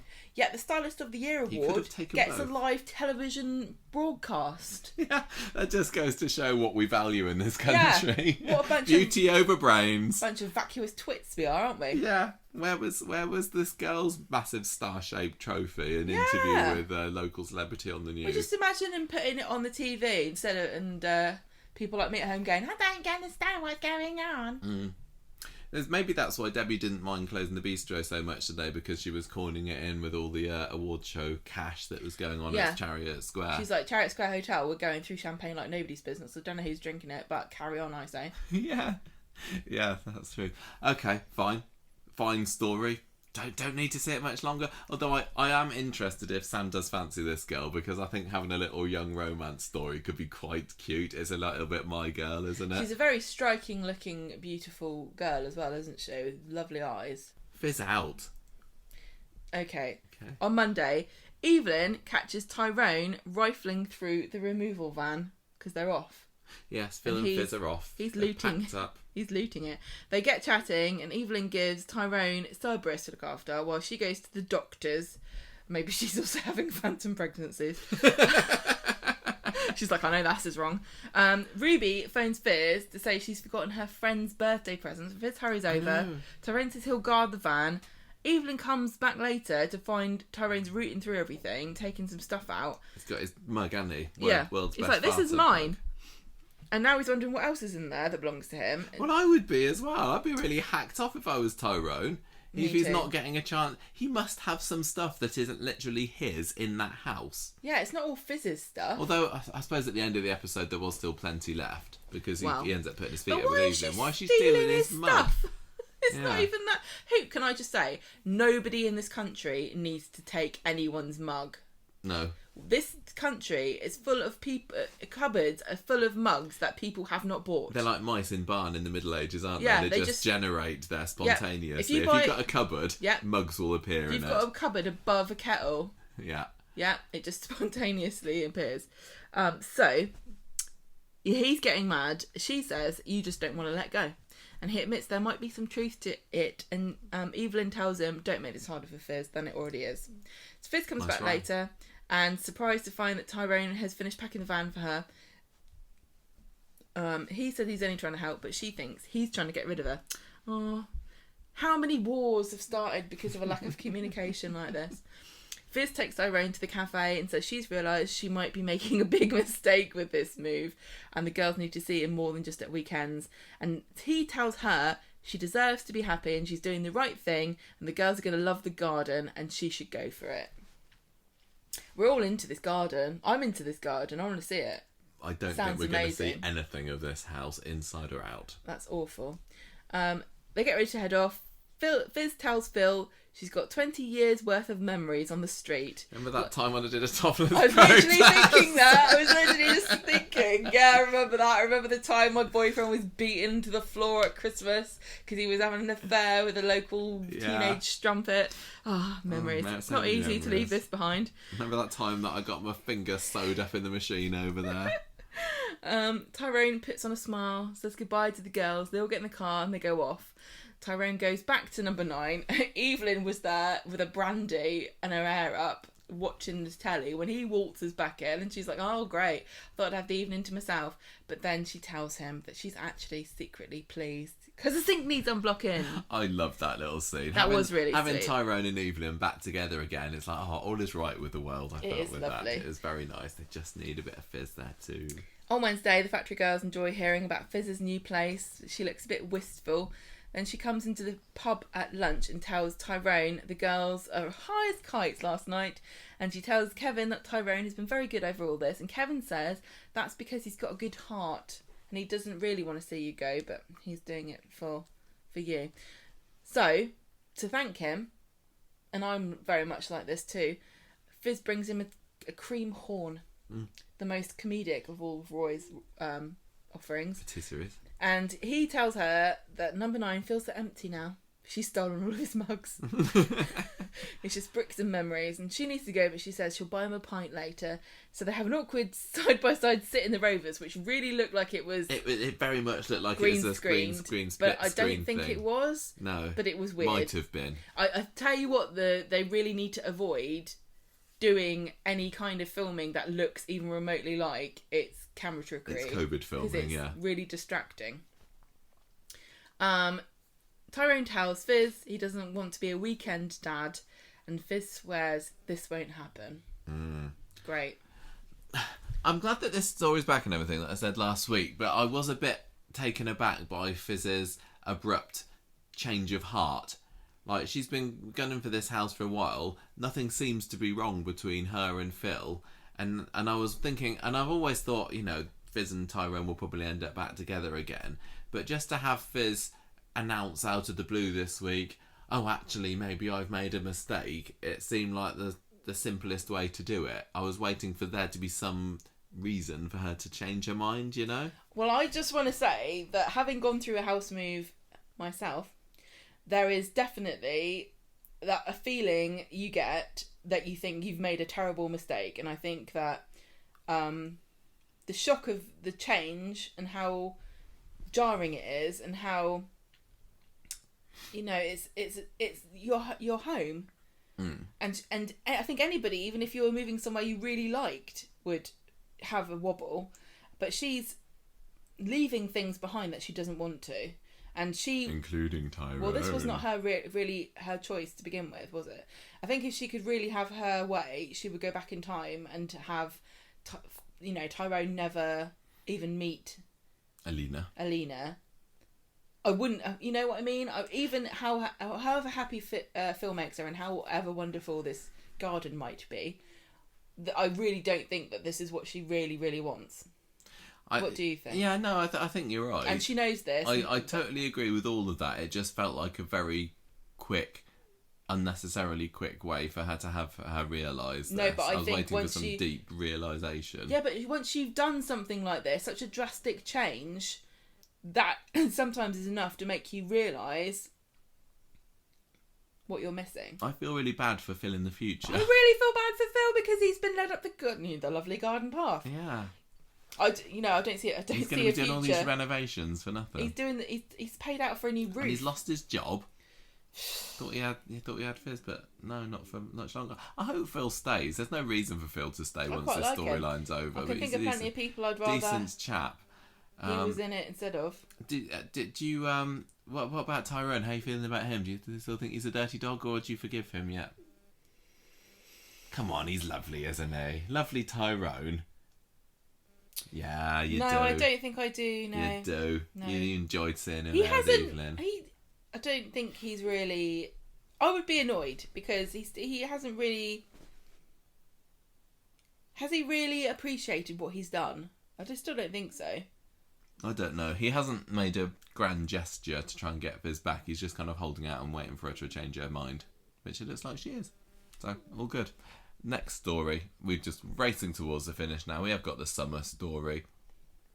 Summer, she's getting a bit impatient with Billy's constant fretting about her diabetes and whatever, and going out clubbing and not doing her blood sugar or whatever. She says she's fine. She comes into the shop later. She's all aflutter about this mock exam that's been organised for today. And Asher and Ardy are there, a bit worried about her because she's just getting a knickers and a twist about it all and overworking herself. Asher tells Ardy later that when they went out, she wasn't checking her blood sugar or anything. She was actually acting like she didn't even have diabetes. Ardy is concerned about this. So the mock takes place. Summer comes back into the shop again for an energy bar, and Ardy says, well, this is Asher told me that you're not really been taking your diabetes seriously, young lady. I don't want to, sorry to nag you a bit about it, but I wouldn't want to think that I wouldn't want to, if, I can't even think what, I would hate to think that I didn't say anything to you about it and you had a diabetes attack and I could have prevented it. Yeah. And she says, sod off, Ardy, get off my back. Yeah, no one asked you. And that was all that happened to that story, so that was absolutely worth taking up 3 scenes on Monday's episode for this week. Nice that Ardy's getting involved. Maybe some kind of rekindling of feelings between Ardy and Summer because they went out last year, didn't they? But yeah, it seems like a bit of a... What was the point of that, really? Do you think that she's going to fail her exams with all of this? I think she's going to have a dramatic medical event during an exam. During or the day of? Yeah, brought on by her sort of neglect of her condition. By herself, yeah. Yeah, with her... Again, I really feel for her. I really feel for her, this horrible pressure and condition that she didn't know she was gonna, she's suddenly been burdened with this horrible responsibility that other people just take for granted. And it probably doesn't help that everyone keeps fussing over her. But again, they can't really ignore it because it's quite dangerous. She's not looking after herself very well at the moment, is she? So somebody else needs to. This is kind of an eating disorder that she's developing. And it is not uncommon for young girls to have issues like this. And I don't think they get taken that seriously. And I don't think I think that they can be very, very dangerous. Yeah, the story just needs to get going. It needs a bit of a rocket. It needs an energy bar itself because they've been teasing it for months now. Michael, but it's part of the ongoing, you can't go, this eating disorder storyline's taken too long. Why don't you just hurry up and... You know what I mean? That it's part of the condition. Yeah, maybe it's just not finding it that interesting. This is the thing about some... You moan about it, and I'm probably guilty, and I'm sure we all are. But some of these storylines, soaps are unique in that they can do these slow burn, long-term stories that only come in it every now and then. And if we got to her exam and she suddenly killed over in a diabetic coma or something, and there hadn't been anything about it, we would complain and say, why didn't they put hints in? They could have set this up they could have had scenes where she was eating chocolate bars or whatever. Okay. Well, I think A-levels take place like May time, do they? May, early June maybe? So we've got a little bit longer to wait for this. Well, that's all that depends on whether my prediction it's true. I and know, then it she makes goes, sense. If she somebody's could got have big mocks. exams they're preparing for and worrying about, then something's got to go on dramatic, doesn't it? Shall I do the Toyah very much? You do the Toyah very much storyline, the TA very much. Friday, Daniel's thrilled to tell Daisy he's booked them some exhibition museum tickets, and she's not that impressed, but she's slowly warming to the life of a teacher, getting camping gear so they can spend their ridiculously overpriced school mandated holidays in somewhere that's only going to fleece them slightly instead of taking every penny you've ever earned. They go back to the pub later. Daisy wasn't that impressed with all the pots and jars or whatever and vases. She actually preferred going shopping. But then Nikki comes in. Ooh. Because she's got the TA job because somebody else pulled out. Yeah. Daisy tells Jenny she's worried about this, and Jenny says be careful about pushing him into her arms. Very wise words. Very wise You words. said that Nikki would end up getting that TA job, didn't you? Well, I thought that it was a fake right out. all along. Yeah, but I thought it was a fake out, and she actually did get it. And Daniel was hiding the fact that she got it because she knew that Daisy didn't like her. Yeah. What a massive coincidence that she's got a job with Daniel after everything that they went through last year. Get over it, Michael. Soaps are full of coincidences. I know. Okay. So soap is like, you know, like when you're talking about solids, liquids, and gases, and you have all your molecules, states of matter, and like it depends on how energetic they are, and they bounce around. Yeah. It's kind of like that. You got to bounce them around a bit. It's no good just having them sitting around sedately, not even interacting with each other. Good point. You got to shake up the jar and make it a bit gassy in there. I know Faye's an expert on that. Yeah, exactly. That's what it sounds like. Right, what are we giving this week's episodes of Coronation Street? A drama. Well, tonight's harrowing tragedy was just fantastic television. It was, but like you said, the Emma stuff kind of detracted from it a little bit. I'm really mad about the Emma stuff. I really honestly think it was a big mistake to put those two stories in the same episode. I think they should have kept one back. Maybe should have had Emma leave on Monday. I just don't think it's fair on either of the characters, especially on Emma's character. Because I think it would have been really moving and I would have paid more attention and cared about Emma leaving if she had left on any other day apart from the day that Laura Nealon dies of cancer when her daughter wins an award for stylists. So I'm going to go straight in there and say that this, despite there being some really, really well done scenes, it's not feeling like it's in the 4 territory. So I'm saying 3.5 this week. I am giving this 3.5 stashes of God knows what up Emma's you know what out of 5. What the heck? That was what she was talking about when, you know, getting her checked out when she's smuggling stuff abroad. Well, I'm going to give it 4 because I really think Thought that you would. It was amazing today, and I have to give. For what? Oh, That's all anybody cares about. They don't care about the scores, Joa. Sorry to break that to you. 4 anxiety-ridden dogs. Okay. Because you got to worry about that dog. What's he gonna do now? John's left. Yes, exactly. That dog's gonna be on Prozac before you know it. Right, character of the week then. Ooh. I'm gonna give this to Kelly. Are you? Did we give? We have given it to Laura, haven't we? Before. I don't remember. I think we have. You're gonna give it to bitch Kelly, who doesn't even want to go to see her dying mum. I am giving it to her solely for the corpse crawling. Okay, so you're giving it to Millie then, really, this week? I'm giving it to Millie because she had to touch a real life dead body for that scene, and she did it with such amazing. I can't give it to Kelly because she was a bit of a cow to her mum this week, and I felt really bad for Laura. I don't know whether I want to give Laura character of the week because she didn't do much. She's just kind of lying around dying. She died. That's quite a significant life moment. Yeah. I'm kind of going for Emma, maybe. Just because this is maybe the last chance I'll get to give Emma a character of the week, and I did enjoy her. Back. I think she's been great. It just feels like she's left under a cloud. Yeah, it does and I don't think that they meant that for that to happen, but unfortunately, I could easily give it to John as character of the week, but I think that'd be John. A bit. I don't think I should really. I think that would just enrage people. Silly. It would a little bit, wouldn't it? We get lambasted in the reviews. But also, Toyah was very good this week. What about Imran having to sleep on a couch? No. I gave it to Imran last week, didn't I? Did you? I'm going to give my character of the week this week to Emma, because she had to tell John that she didn't love him anymore, even though she really did. Yeah. Because for the good of her own non-incarceration. And her friend's unborn she's child gone, and exist. she was fun, and Emma's my character of the week this week, and yours is Kelly. Fair enough. I think some people might agree with both of those. Well, I think if I didn't give Laura it last week, it's Laura, but I think I have given it to Laura before. Don't confuse Rebecca, who's making a tally. Rebecca knows what she's doing. Okay, fine. So, that's it for this week's Coronation What Street. did you think? Quite a good week. Looking forward to more stuff. What's going to be happening with the funeral next week. Hopefully there's going to be more Toyah, Imran and Abby next week. Possibly, I don't know. Sometimes they happen quite quickly, don't they? Let's find out next week.